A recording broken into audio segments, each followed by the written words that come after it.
Всем привет и слава Украине. Итак, где у нас случилось? Случилась конференция в Лугано. 750 миллиардов долларов на 10 лет и 850 проектов. Это только предварительные прикидки плана реконструкции Украины. Самый масштабный план за всю историю человечества с момента восстановления Европы после Второй мировой войны. Ну, так называемый план Маршалла. И мой совет тем, кто занимается бизнесом, независимо от того, где вы живете. Конкуренция будет очень высокой. Фундамент своего участия нужно заложить уже сегодня. Так что торопитесь. Наверняка многие из вас сейчас пожали плечами и сказали, что он несет. В Украине страшная война, экономика разрушена, 10 миллионов беженцев. РФ оккупировала большую часть юго-востока страны, а он призывает строить планы инвестиций в украинский рынок. Да, призываю. Потому что точно знаю, как закончится эта война. И что будет потом. Давайте объясню проще. В Украине будет много денег. А по нашим меркам очень много денег. И эти деньги будут крутиться на конкретном рынке. Причем рынок будет очень богатый своими природными ресурсами и гораздо более компактным и понятном рынке, чем многие другие перспективные рынки мира. Украина страна с очень богатым человеческим капиталом, высоким уровнем образования и развития науки. Ну а что нужно еще? Конечно, существует угроза того, что коррупционная традиция совкам станет серьезным препятствием на пути развития. Более того, не сомневаюсь, что такие попытки обязательно будут. Но все-таки позвольте мне в данном случае остаться оптимистом. То, что мы увидим после победы, это не просто экономические реформы или реформы государственного управления. Это будет встраивание огромной по масштабам страны в новый дивный мир. При том, что эта страна освободится от большей части того, что мешает. Груз советского промышленного наследства, ориентированного на тесную кооперацию с Россией, сегодня уничтожается руками самой Москвы. Кремлевские старцы сами перерезали те веревки, которыми была связана Украина. И тем самым освободили страну. Перерезали как экономически, так и ментально. Второе, кстати, не менее важно, чем первое. Чтобы вы понимали, о чем идет речь, вот вам пример. Доходы от просмотров YouTube каналов из США и Германии в 10 раз выше, чем были из России. Доходы из России в 6 раз больше, чем доходы с Украины, и в 8 раз больше, чем доходы из стран Южного Кавказа. Чувствуете разницу, да? Определяет эти доходы не чья-то субъективная воля, а искусственный интеллект. Платят за рекламу в той или иной стране. Вот от этого зависит. Так вот, реконструкция – это план перехода Украины из третьего мира в первый. Думаю, вы поняли, о чем идет речь. Кстати, властям постсовка тоже следовало бы задуматься, стоит ли цепляться за умирающий рынок России, или все-таки подумать о возможностях развития хозяйственных связей с новой страной первого мира. Пока порог входа в эту страну достаточно низкий. Юрий Швец, такой есть политический обозреватель, кстати, по поводу войны, он написал то, что идет подготовка к контрнаступлению полным ходом. И что он имеет в виду? Это очень важно, если мы говорим про войну. Ну, прежде всего, уничтожение складов и командных пунктов, групповые удары украинских штурмовиков, военно-промышленный комплекс, который становится важным драйвером помощи Украины, о чем я давно говорил. И причем это компании США, Британии, Франции, Германии, стран Восточной Европы и так далее. Еще одна информация о том, что США расконсервируют танки «Абрамс». Ну и примерное направление, главное контрнаступление, это южное контрнаступление, что очень и очень интересно. В списке оружия, которое западные страны собираются передавать или продавать Украине, появились современные системы противовоздушной обороны. Ну, среди последних сообщений это обещание Пентагона поставить Украине новые зенитно-ракетные комплексы «Насамс», которые США разработали совместно с Норвегией. А Литва передала Украине БПЛА «Байрактар», на который собирали деньги всей страной. Напомню, что компания отказалась брать деньги за этот БПЛА и на сумму эту поставит Украине боеприпасов. На церемонии передачи присутствовал сам основатель компании Селчук Байрактар. Кстати, компания приняла решение передать Украине еще 4 беспилотника бесплатно. А вот вам еще новость вот такая. Украинские военные продали 2 полученные от Франции САУ «Цезарь». Об этом пишет издание Bulgarian Military. Издание ссылается на свои источники в командовании вооруженных сил Франции и Интерпола. Адрес издания Bulgarian Military, Москва, Шаболовка, 37, передача «В гостях у сказки». Из той же передачи новость об уничтожении 2 установок «Хаймарс». Кстати, по данным НАСА, Россия сегодня контролирует примерно 22% сельхозугодий Украины. Без комментариев. Что ж, переходим к новостям Грузии. Ну какая Грузия без митингов? Уже более 10 тысяч человек подтвердили свое участие в акции с требованием продолжить съемки сериала «Подруги моей жены». Обделенные телезрители намерены собраться в пятницу возле телеканала «Формула», у которого сейчас права на сериал. Протест немного, конечно, странный, но пока еще не все граждане страны поняли, что политический сериал «Квест» выполнит 12 условий Еврокомиссии, в котором участвует вся Грузия, гораздо интереснее. Из нового. В правящей партии назвали безродными безбожниками тех, кто активно себя вел на евромитингах в Цирцкуйле. Позор такое общественное движение с требованием отставки премьера. А еще лидер мечты Иракли Кобахидзе заявил о психических проблемах у нас движения. Это главная оппозиционная партия Грузии. И всех тех, которые думают, что Бидзина Иванишвили олигарх и тайно управляет страной. Да не тайно, явно. Вот что сказал Кобахидзе, это явно какой-то синдром, и только психиатры могут поставить ему диагноз. Что делать с этой проблемой в партии, не знаю. Психиатров точно не хватит на всех, так что очень многие думают не так, как надо.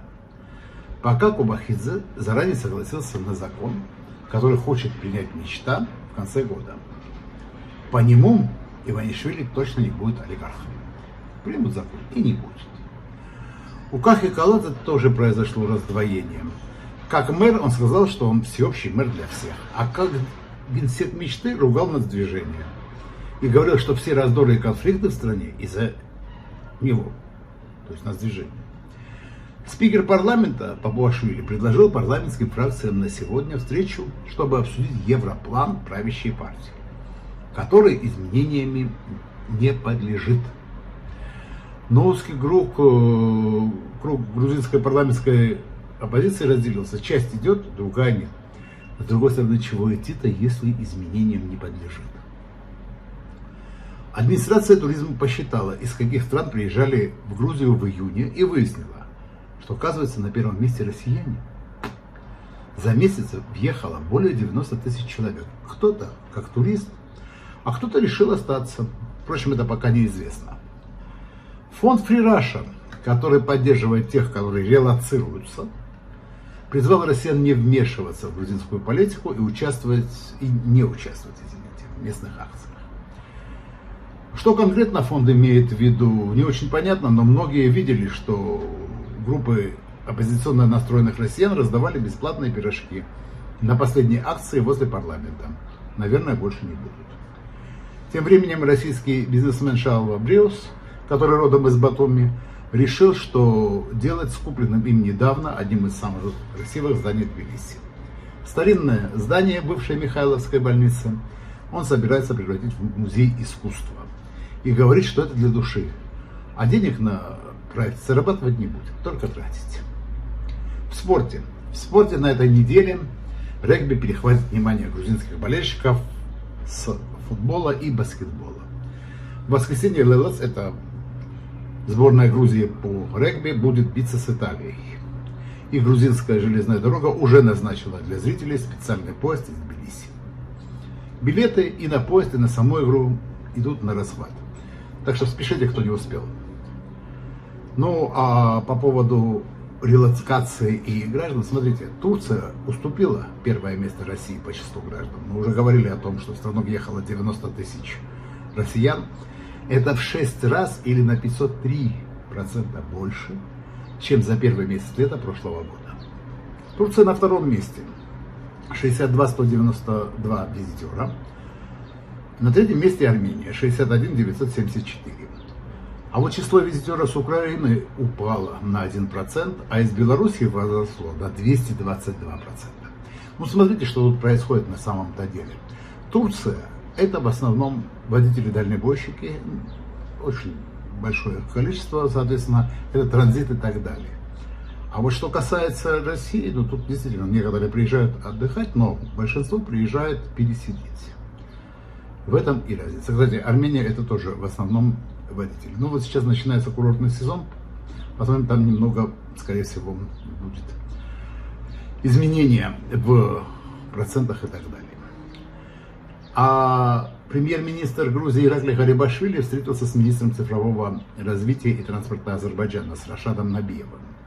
Это очень важный визит, учитывая то обстоятельство, что регион находится на грани транспортного коллапса. Россия закрыта, потоки прошли через нас. Ну, поэтому надо действовать синхронно, быстро и эффективно. Другого пути у нас нет. Из новостей Азербайджана. Британская компания Anglo Asian Mining, это оператор по разработке золотоносных месторождений в Азербайджане, подготовит стратегию развития 3 новых рудных участков в Азербайджане. Речь идет о месторождениях Порфира Гарадак. По советским оценкам там 318,7 тысяч тонн меди. Месторождение Харрар. Согласно предварительным данным, также оно продемонстрировало значительный потенциал. И месторождение Демирлим. Оно примыкает в Карабахском экономическом районе Азербайджана, что позволит расширить, в общем-то, разработку на северо-восток. Минобороны Азербайджана заявила о проведении военных сборов среди военнообязанных. Несколько странная заметка появилась на сайте Утро-Ас.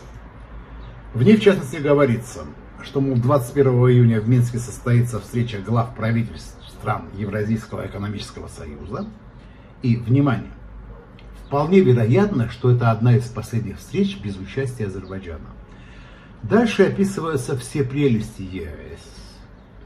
Скажу честно, вот я бы не стал бы упоминать, если бы не был уверен, что некоторые читатели не примут вот эту новость за чистую монету. Ни имени автора, ни то, почему автор думает, что Азербайджан вдруг с какого-то перепугу вступит в ЕАЭС, да еще и сейчас, в материале не приводится. Впрочем, есть кое-что. Вот что говорит автор. В 2016 году президент Ильхам Алиев на вопрос о вступлении в объединение, то есть в ЕС, заявил, что этого нельзя исключать.